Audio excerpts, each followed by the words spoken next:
ఇప్పుడు అమ్మ రూమ్లో వెతికితే నేను పెట్టిన డబ్బు దొరుకుతుంది.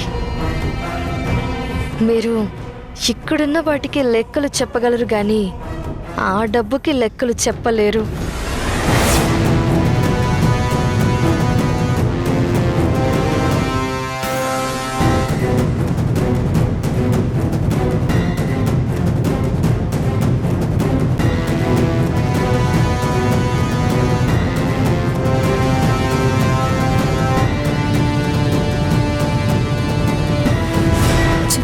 ఎంతసేపు వెతుకుతారా? త్వరగా నేను పెట్టించిన డబ్బుని బయటకు తీయండి. ఆ దేవకిని అరెస్ట్ చేయండి. ఆఫీసర్, మీరు చేస్తుంది కరెక్ట్ కాదు. ముందు సిగరెట్ ఆపండి.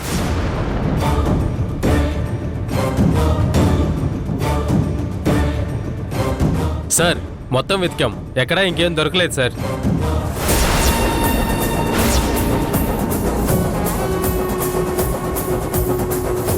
అన్ని రూమ్స్ సరిగ్గా వెతికారా? అన్నీ వెతికాం సార్. అన్ని రూమ్లు క్లియర్ సార్.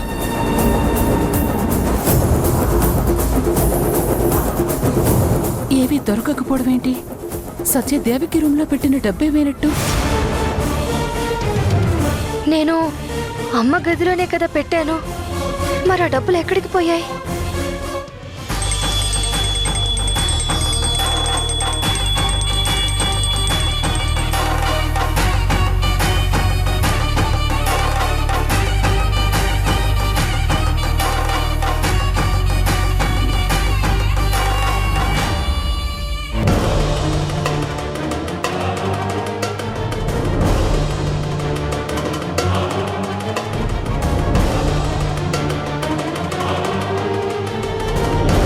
సార్, వీటన్నింటికీ బిల్స్ ఉన్నాయి సార్. డాక్యుమెంట్స్ అన్నీ క్లియర్గా ఉన్నాయి.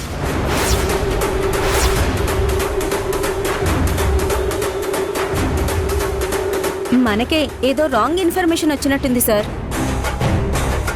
రాంగ్ ఇన్ఫర్మేషనా?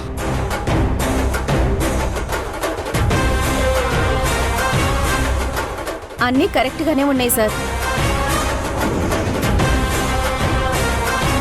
సారీ సార్, మాకు రాంగ్ ఇన్ఫర్మేషన్ వచ్చింది. అందుకే మీ ఇంటి మీద రైడ్ చేయాల్సి వచ్చింది. కోఆపరేట్ చేసినందుకు చాలా థ్యాంక్స్.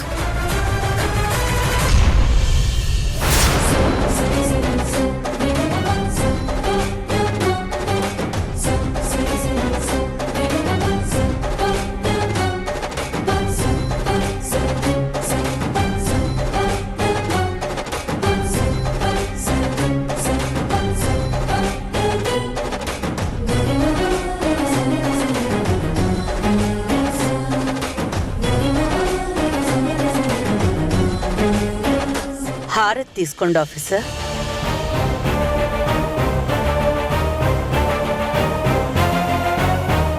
మాధవి, అక్క, ఇది లోపల పెట్టు.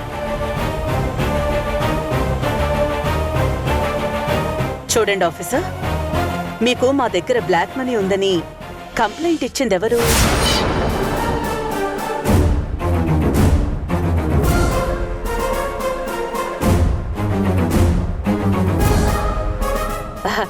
కంగారు పడకండి, అది మీరు చెప్పరని నాకు తెలుసు. అలా చెప్పడం కూడా కరెక్ట్ కాదు. సరే, పాయింట్ కొద్దాం. మీరొచ్చారు, రైట్ చేశారు, ఏమీ దొరకలేదు, వెళ్ళిపోతున్నారు.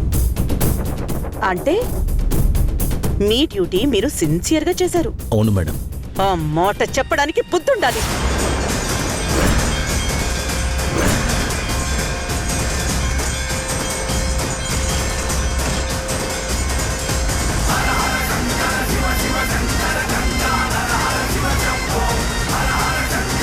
ఇంట్లోకొస్తూ ప్రతి ఇల్లాలు పరమ పవిత్రంగా చూసుకునే పసుపుని కాలుతో తన్నడమే కాకుండా ఆ పసుపు అంటిన బూట్లతో ఇల్లంతా మరకలు చేస్తారా?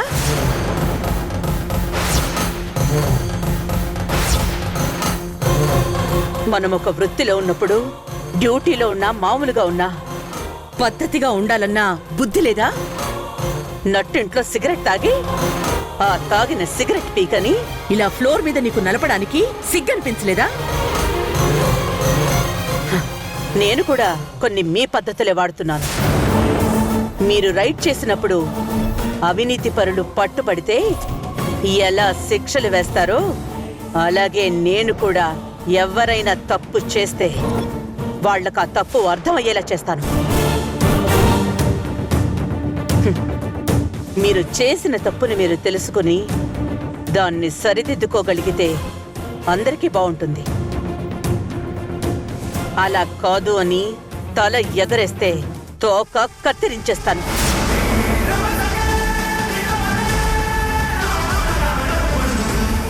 మాధవి, మన ఇంట్లో ఎక్కడెక్కడ మరకలు పడ్డాయో ఇతనితోనే శుభ్రం చేయించు.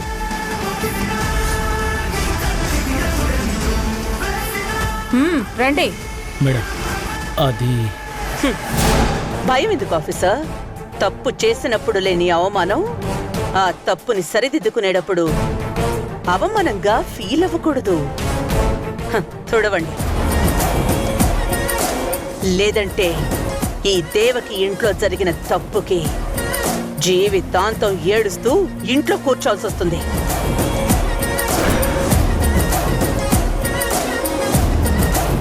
తీసుకెళ్ళు మాధవి.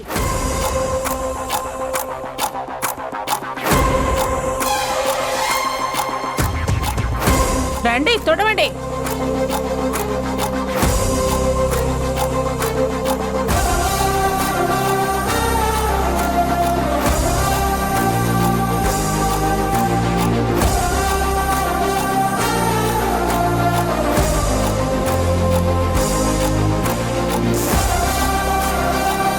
అక్క, మొత్తం క్లీన్ చేశారక్క.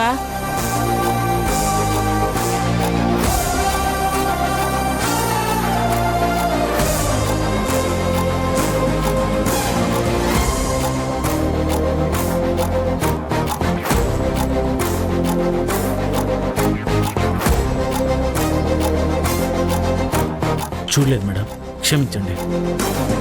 వెళ్ళొస్తాను.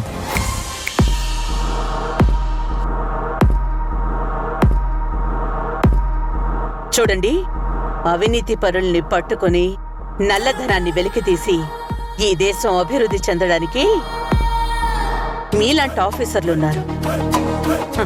అది ఎంతో పెద్ద బాధ్యత. ఎంతో అదృష్టం ఉంటేనే గాని దొరకని గొప్ప అవకాశం.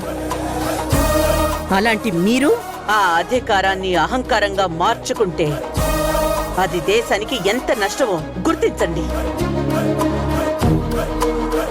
ఇది డ్యూటీ కాదు, సేవ.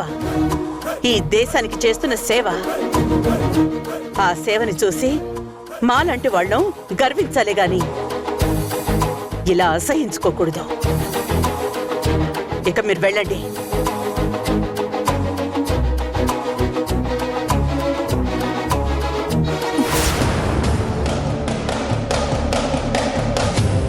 అసలు అక్కడ ఏం జరిగింది? నేను వేసిన ప్లాన్ ఎలా మిస్ అయింది? ఈ పాటికి పోవాల్సిన దేవకి పరువు ఎందుకు పోలేదు? అసలు సత్య డబ్బులు పెట్టిందా? మన ఇంట్లో రైడ్ జరగడం ఏంటి? అయినా ఈ మధ్య ఎందుకన్నీ ఎలాంటివి జరుగుతున్నాయి? ఎన్ని రైడ్లు జరిగినా మనకేం భయమండి. మనం నిజాయితీగా ఉన్నన్ని రోజులు మనం దేనికి భయపడాల్సిన పని లేదు. అయినా మన ఇంట్లో బ్లాక్ మనీనా? అలా ఎలా జరుగుతుందనుకున్నారు? బ్లాక్ మనీ ఉంది మేడం.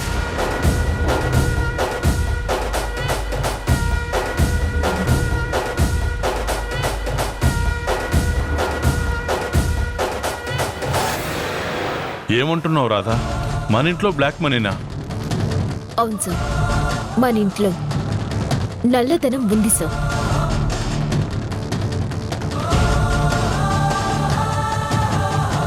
రాధా, ఏం మాట్లాడుతున్నావు?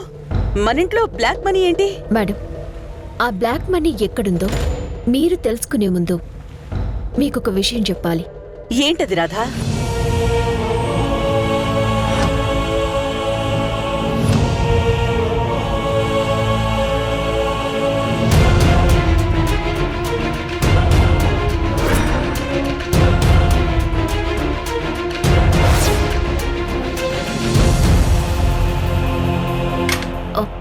సార్, ఏంటి రాధా ఎలా వచ్చావు? మేడం కిందనే ఉన్నారు కదా. నేను మేడం కోసం రాలేదు సార్. ట్రస్ట్కి సంబంధించిన అకౌంట్ ఫైల్ కావాలి సార్, అందుకోసం వచ్చాను. అన్ని ఫైల్స్ ఆ కబోర్డ్లో ఉంటాయని నీకు తెలుసు కదా, నువ్వే వెళ్ళి తీసుకోరాదా. నేను మేడం దగ్గరికి వెళ్తున్నాను. అలాగే సార్.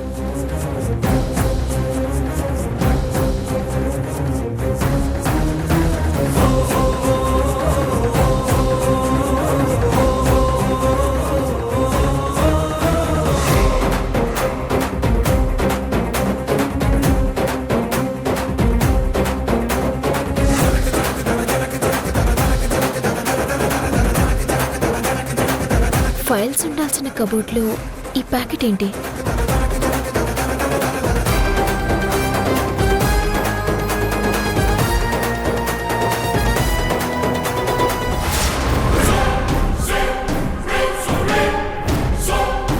ఇక్కడ డబ్బులున్నాయేంటి?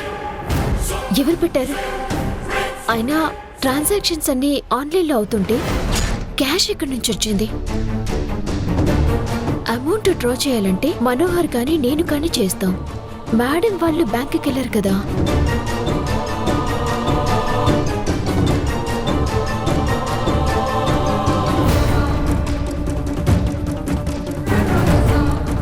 ఇదంతా ఈ రాధ చేసిన పనా? మేం వేస్తున్న ప్రతి ప్లాను పాడు చేస్తుంది. కష్టపడి అమ్మ గదిలోకి తీసుకెళ్లిన డబ్బు కూడా దీని కంట్లోనే పడాలా? అంతా మా కర్మ. ఛ! మనం ఇంతమంది ఉండగా అంత డబ్బు నా రూమ్కి ఎలా వెళ్ళింది? ఎవరు చేసుంటారు?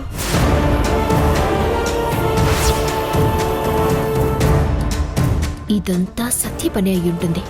అయినా అమౌంట్ మేడం రూమ్ లో కబోర్డ్లో పెట్టారు అంటే ఏదో పెద్దగానే ప్లాన్ చేసుంటారు. చెప్తాను.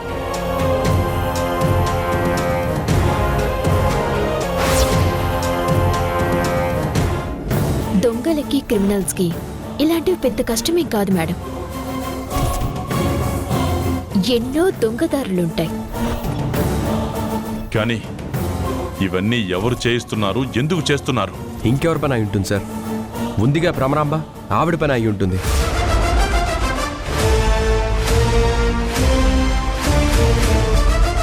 మీరంటే విపరీతమైన ద్వేషం, అందుకే మిమ్మల్ని డైరెక్ట్గా ఎదుర్కోలేక ఇలాంటి పనులు చేయిస్తున్నట్టుంది. భ్రమరాంబే అనుకోవడానికి కూడా లేదు. ఎందుకంటే మనకి తెలియకుండానే శత్రువులు పెరుగుతున్నారు.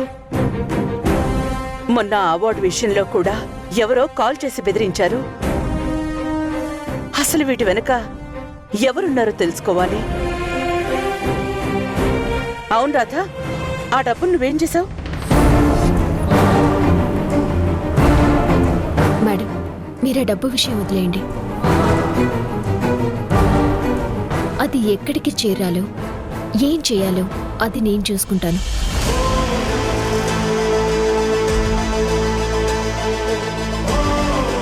రాధా, మీరు వచ్చినప్పటి నుంచి ఈ ఇంటికొచ్చిన ప్రాబ్లమ్స్ని మీ మీదే వేసుకుని ఎంత రిస్క్ అయినా తీసుకుని సాల్వ్ చేస్తున్నారు. మీలాంటి వాళ్ళు నాతో ఉన్నందుకు నాకు చాలా గర్వంగా ఉంది రాధా.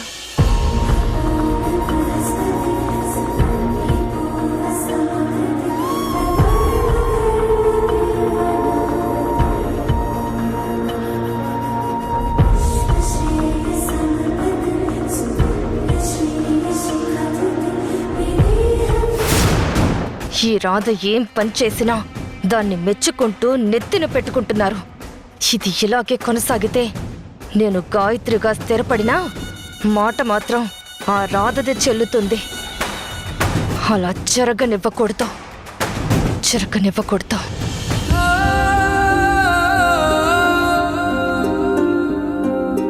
Keep it up.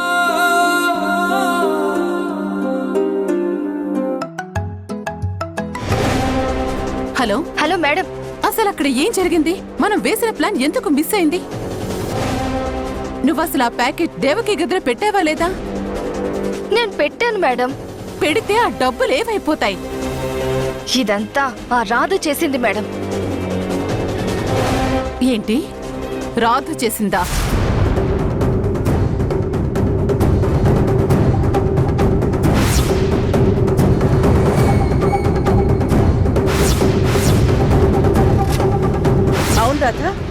డబ్బు నువ్వేం చేసావు? మేడం, మీరు ఆ డబ్బు విషయం వదిలేయండి. నిన్ను నమ్ముకున్నందుకు నాకు ఇలా జరగాల్సిందే. అదే ఆ రాధని నమ్ముకునుంటే ఈ పాటికి ఆ దేవకి నా కాళ్ళ దగ్గర ఉండేది. వేసిన ప్లాన్ సక్సెస్ అయితే 1 షాట్ 2 బర్డ్స్ అన్నట్టు ఆ దేవకి పరువు పోయేది. వచ్చిన అవార్డ్స్ వెనక్కి వెళ్లేవి. కుదిరితే బోనస్ గా జైలు కూడా వెళ్లాల్సి వచ్చేది. నీకు ఏం పని చెప్పినా నీ వల్ల అవటం లేదు. అలా అంటారేంటి మేడం? నాతో సంబంధం లేకుండా మీరు చేసిన ప్లాన్స్ ఎన్ని ఫెయిల్ అవ్వలేదు? అలా అని నేను మిమ్మల్ని నమ్మకుండా ఉన్నానా? మన టైం బాగోలేనప్పుడు ఇలాంటివన్నీ జరుగుతూ ఉంటాయి. అందుకని నన్ను అనడం ఎంతవరకు కరెక్ట్ మేడం? సరేలే కానీ ఆ డబ్బును రాధ ఏం చేసింది? వాళ్ళకి దొరకకుండా ఎక్కడ దాచింది? అదే అర్థం కావడం లేదు మేడం. అమ్మ అడిగినప్పుడు కూడా మాట దాటేసిందే కానీ నిజం చెప్పలేదు. కనీసం ఆ విషయమైనా త్వరగా తెలుసుకో, లేదంటే ఇద్దరు ఇరుక్కుంటాం.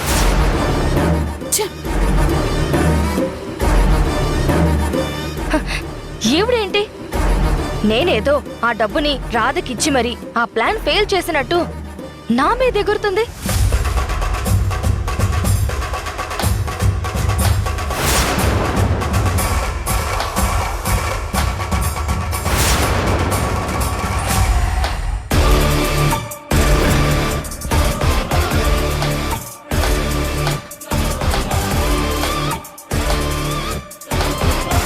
నాకు తెలుసు ఈ పని విషయంలో నీ హ్యాండ్ ఉంది అని అనుకున్నాను. అనుకున్నట్టుగానే ఇది తమరి పని అన్నమాట. చూడు, నేను నిజమైన గాయత్రిని తీసుకొచ్చే వరకు ఈ ఇంట్లో ఉన్నామా, మంచి తిండి తిన్నామా, కావలసిన బట్టలు కొనుక్కున్నామా, గాయత్రి హోదాని ఎంజాయ్ చేశామా అన్నట్టు ఉండాలి. అలా కాకుండా దేవకి మేడం పరువు తీస్తాను, ఈ ఇంటి గౌరవాన్ని మంట కలుపుతాను, శత్రువులతో చేతులు కలుపుతాను, అలాంటి పిచ్చి పిచ్చి ప్రయత్నాలు చేస్తే తోట తీస్తాను. ఏం మాట్లాడుతున్నావు? ఇది నేను చేశాను అనడానికి నీ దగ్గర సాక్ష్యాలు ఏమైనా ఉన్నాయా? అనవసరంగా నా మీద నిందలు వేస్తే చూస్తూ ఊరుకోను. దొంగకి దొంగ బుద్ధి, దొరకి దొర బుద్ధి అని నీ దొంగ బుద్ధి నాకు తెలీదా? అయినా ఇప్పుడు చూడు, మీరు తీసుకున్న గోతిలో మీరే పడబోతున్నారు. అంటే దేవకి మేడం జోలికొస్తే ఎలాంటి ప్రాబ్లమ్స్ ని ఫేస్ చేయాలో, ఎలాంటి ప్రమాదాలను ఎదుర్కోవాలో మీకు తెలియటానికి ఒక ఇంట్రెస్టింగ్ ట్రైలర్ ఒకటి రెడీ చేశాను. అది చూసిన తర్వాత మళ్ళీ ఇలాంటి పిచ్చి పిచ్చి డ్రామాలు చేస్తే సినిమా ఎలా ఉండబోతుందో మీకు క్లియర్గా అర్థమవుతుంది. ఇంకా సేపట్లో జరగబోయే ఒక అద్భుతమైన సంఘటన చూడటానికి వెయిట్ అండ్ సీ. దాంతో దేవకి మేడం జోలికొస్తే ఎలా ఉంటుందో మీకు తెలుస్తుంది.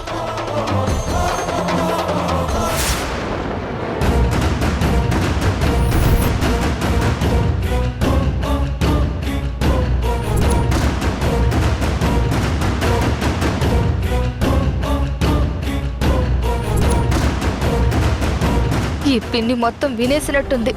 ఇప్పుడు నేను నిజమైన గాయత్రిని కాదు, దొంగ గాయత్రినని తెలిసిపోయినట్టుంది.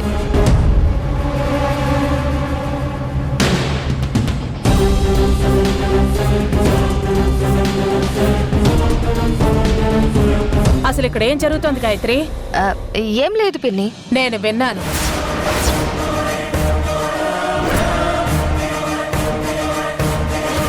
ఇప్పుడు నువ్వు ఏం లేదు అంటే ఎలా?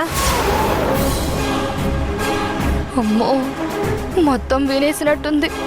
పిన్నికి కూడా నిజం చెప్పి హెల్ప్ అడిగితే బెటర్. పిన్ని, అసలేం జరిగిందంటే నేను అసలు నిజమైన సో చెప్పకు. ఆ రాధ ఏదేదో వార్నింగ్ ఇస్తున్నట్టుగా మాట్లాడింది. ఏదో సినిమా ట్రైలర్ అన్నట్టు ఏదేదో చెప్తోంది. ఏదైనా కొత్త సినిమా గురించా? అయితే పిన్నేం వెళ్ళలేదన్నమాట. అనవసరంగా నిజం చెప్పి దొరికిపోయేదాన్ని. అమ్మో. అది కాదు పిన్ని. ఐటీ రైట్స్ జరిగాయి కదా, ఇంకోసారి ఇలాంటివి జరిగితే నేను ఊరుకోను, తాట తీస్తాను అని వార్నింగ్ ఇచ్చాను ఆ రాధకి. ఓ ఎందుకంటే అన్ని పనులు వాళ్లే చూసుకుంటారు కదా అని. దానికి ఆ రాధ ఏం చేయాలో నాకు తెలుసు, మీరు సినిమాలు ట్రైలర్లు చూసుకోండి అని పొగరుగా సమాధానం ఇచ్చింది. అవును గాయత్రి, ఈ మధ్య ఈ రాధకి బాగా పొగరు ఎక్కువైపోయింది. అయినా ఇంట్లో వాళ్ళు నెత్తిన పెట్టి చూసుకుంటే పరిస్థితి ఇలాగే ఉంటుంది.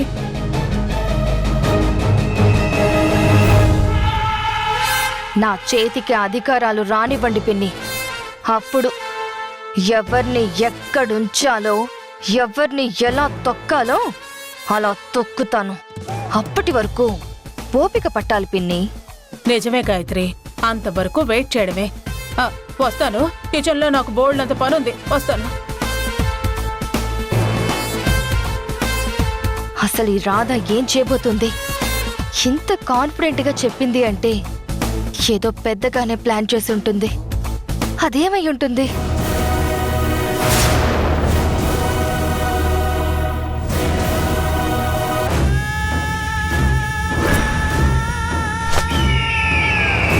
నిన్ను ఆకాశం నుంచి పాతాళంలోకి పడేయాలని ఎన్ని ప్రయత్నాలు చేసినా నువ్వు తప్పించుకుంటూనే ఉన్నావు. నిన్ను గెలవాలి అంటే ఈ రాధని దాటాలని అర్థమైంది. ముందు ఈ రాధ సంగతి తేల్చి నీ అంతు చూస్తాను.